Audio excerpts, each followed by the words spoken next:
I would like to welcome everyone to Introduction to Film class for spring semester 2012.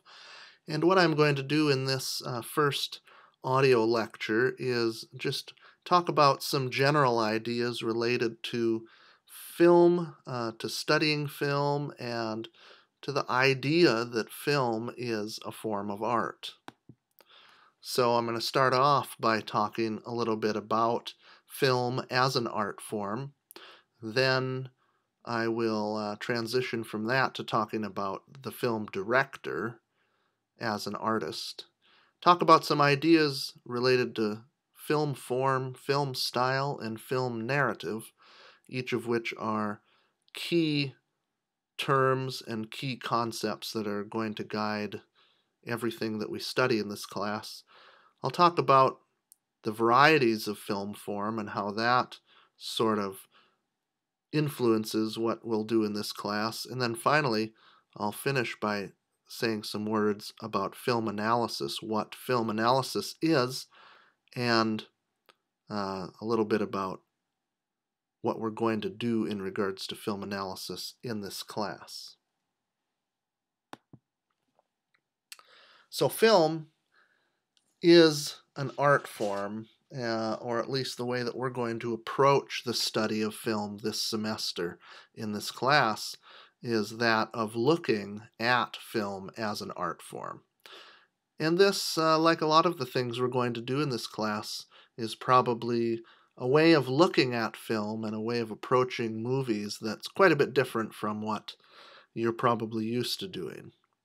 But we're going to treat films, individual films, as artworks, and we're going to look at them as such.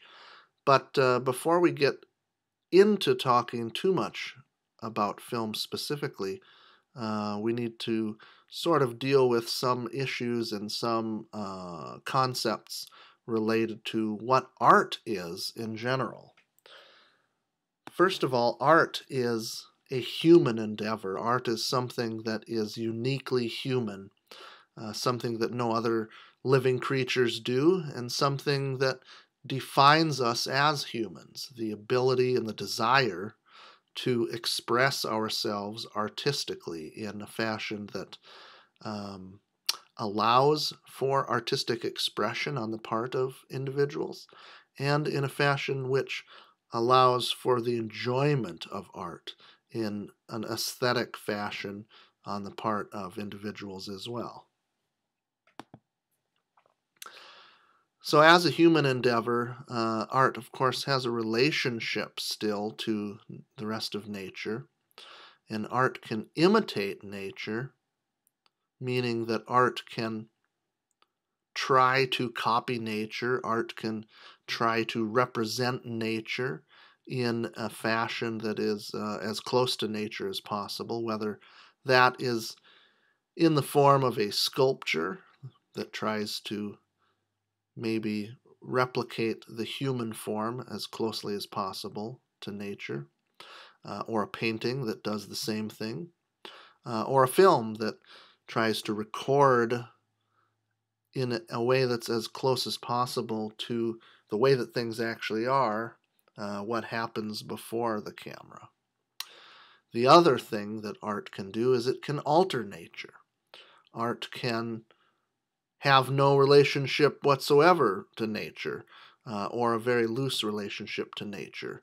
And we have all seen these sorts of artworks as well. Sculptures that make no attempt to represent anything that is real, or paintings such as abstract paintings that make no attempt to represent anything that's real and are abstract in nature. Film, although it doesn't do it as often, does have this capacity as well to alter nature, or at least it doesn't do it as often in terms of abstracting nature and creating abstract forms in the same ways as some abstract painting and abstract sculpture. Film does have the capability, and often uses the capability, to make more subtle alterations to nature, though, whether that is in the way that characters act, in the way that the lens in film cameras sort of distorts the way things look, and so forth. So just in general, though, art has this tendency, or two tendencies, either to imitate nature or to alter nature. And that can also be seen as a continuum within which there are gradations of imitation of nature or alteration of nature. So art is not natural, and not being a natural thing, that means that it is constructed. Art is created and it is built in one fashion or another out of particular pieces or particular parts. It is something that has a constructed quality to it. What it is constructed out of is different elements that are arranged in a very deliberate fashion. There is a deliberate arrangement of the elements of an artwork, meaning that the artist has taken great care to decide exactly how the different elements are going to be arranged in relation to one another. And that is true whether the art form that we're talking about is painting or sculpture or architecture or dance or motion pictures. And the elements that art arranges include, broadly, at the broadest level, colors and shapes and lines and spaces and other sorts of broad, general sorts of artistic elements. Art uses these elements in an aesthetic manner. So the arrangement of the different elements in an artwork is done in a fashion that is meant to be aesthetic in nature and is meant to appeal to our sense that we have as humans, which is innate, to appreciate and seek out beautiful things. So if film is an art form, then there has to be an artist of some kind that is creating the artwork or the work of art that is a film. Generally, it is considered or accepted that the film director is that artist in film as an art form. Now, one of the things that characterizes film as an art form that is pretty different from most other art forms is that film is collaborative in nature. You know, unlike art forms such as sculpture or painting or literature, all of which a single person, a single artist, is very capable of creating. Film is an art form that takes a great many people working together, each of them practicing different types of craft or art, and working together to create in a collaborative fashion the work of art that is a film. Actors are some of the craftspeople that are part of this collaboration. Writers, designers of various kinds, whether it's costumes or sets or what have you, all sorts of different craftspeople and artists working together in a collaborative fashion to create a film. However, at the same time, film can also be a personal art form, meaning that there is a single person who is expressing or attempting to express some sort of an artistic vision through the film that is being created. A single person who is guiding the rest of the people who are collaborating on the film and directing them, so to speak. And that, of course, is where the title of film director comes from, is that the director of a film is directing everyone else, the actors, the writers, the designers, the camera people and editors and everybody else that is working on the film and guiding them and telling them exactly what should be done in terms of the creation of the film. So the director is the person who makes all of the creative decisions in filmmaking, who decides all of the or makes all of the creative decisions in terms of a wide variety of things, in terms of what is going to be expressed in the film artistically and how the elements in the work of art that is a film are going to be arranged in relation to one another. So the director is the person who decides things such as where is the camera going to be put in relation to the action that is being filmed. Is the camera going to move or is it not going to move? Is it going to be stationary? What exactly is the camera going to see? What is going to be included within the frame of the film image and what is going to be outside of the boundaries of that film image? How is the camera going to see? There is a great many particular ways in which the film image can be altered or adjusted in different ways, and those creative decisions are the purview of the director as well. How will all of the images fit together? That gets into the area of editing. So all of these different sorts of creative decisions have to be made by a particular person, and that person is the film director.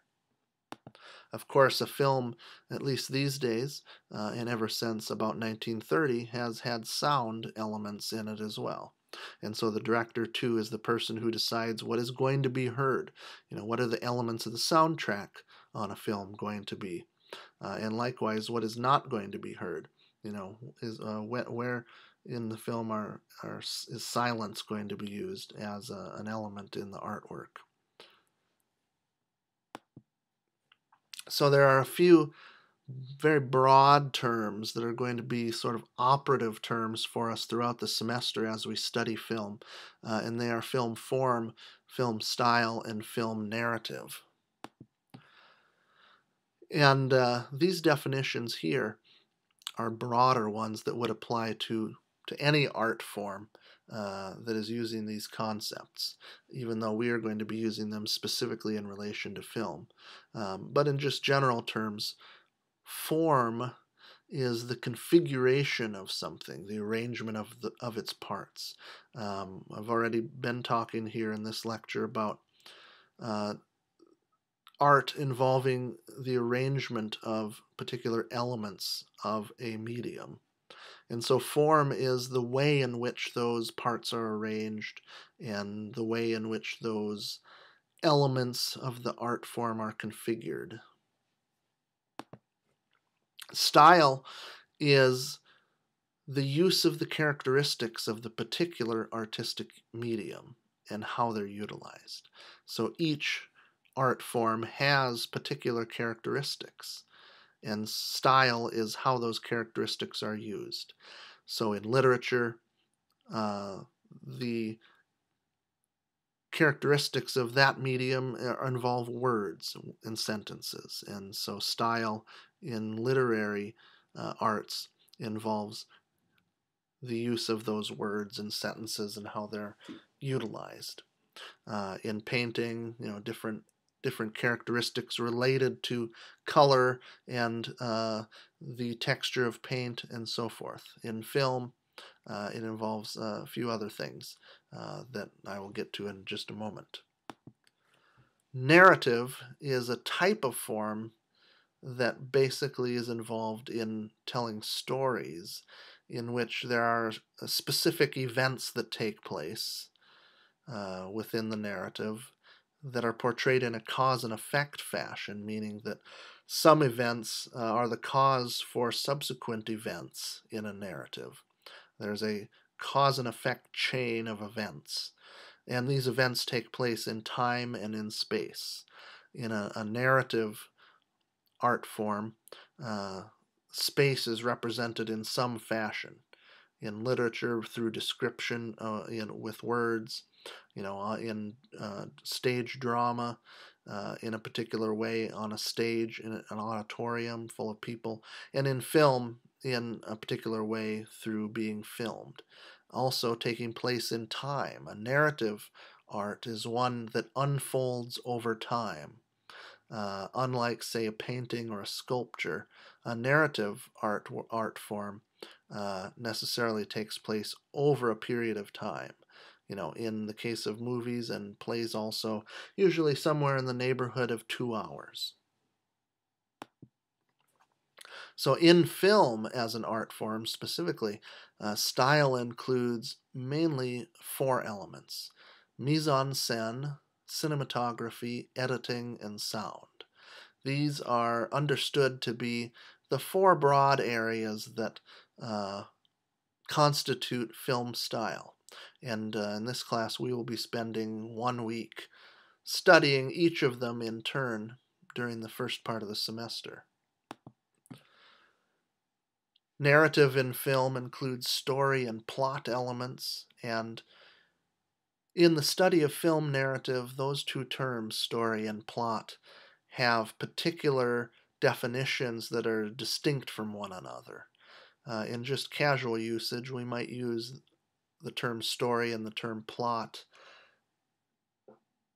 interchangeably, as if they're synonymous with one another. But there is a very important distinction when it comes to film narrative that we will talk about in the later part of the semester.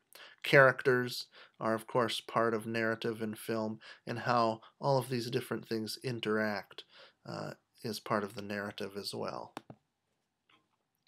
So the stylistic elements and the narrative elements that are all listed here combine to create the form of a film. Form you can sort of think of as the combination of the stylistic elements and the narrative elements.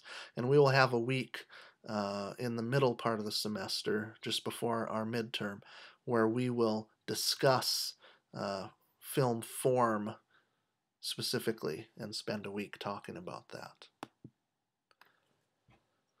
There have been a great many varieties of film form over the course of film history, which has existed for a little bit over a century now, about 120 years. Film has been an art form. And so over the course of this history, and also across the different cultures in which films have been made, filmmakers have utilized a remarkable variety when it comes to film form.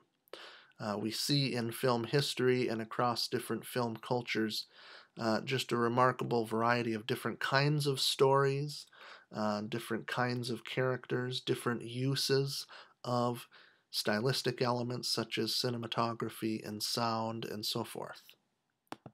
And so part of what we are going to do over the course of this semester is study this variety that has existed in film form in terms of the uses of film style, as well as the different kinds of stories that have been told over the course of film history. We are going to look at either in terms of film clips that we'll watch or some of the features that we'll watch, and also discussed in different readings. A wide variety of different types of films, including silent films, classic films, foreign films, what are sometimes called indie films or independent films, as well as some contemporary films from more recent years. So that brings us to this idea of film analysis. Film analysis is going to be at the center of what we're doing this semester in our study of film as well. You will have assignments almost every week in which you will do analysis on films or parts of films, and then our major term paper this semester also will be a paper where you'll be doing film analysis. So what is analysis and what is film analysis? Well, just in general, again, not applying necessarily just to film, but a broader definition of the concept of analysis is that analysis is the detailed examination of the arrangement or structure of something for the purposes of explaining it and or for the purposes of interpreting it and finding some sort of meaning in it. So here we are again at the idea of the arrangement of the parts of an artwork. Analysis involves sort of figuring out what that arrangement is and studying it and examining it.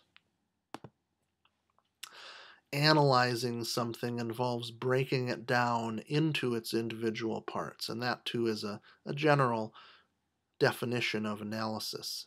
If you're doing, say, chemical analysis, it involves taking a chemical and breaking it down into the individual parts of the individual elements, here speaking about chemical elements, and finding out exactly how it's made or what the individual parts of it is. Same thing with any other kind of analysis that you might be talking about or might encounter. So when you're talking about analyzing things, in our case, analyzing films, we ask questions like, what are the individual parts that make up the whole? How are these parts arranged and how do they interact with one another? We're going to look this semester at the different parts of a film, both in terms of stylistic elements like individual shots and how those shots combine with one another, as well as individual parts like the parts of a story or the parts of a narrative in film. And so a lot of what we are going to do this semester is going to be taking a closer look at films than you probably are used to doing in the past, and in a fashion that will help us to better understand films in terms of finding meaning in them, in terms of understanding how they work and how they have worked over the course of history, and how we might be able to enjoy them a little more in the future by understanding what the different parts are that make up a film.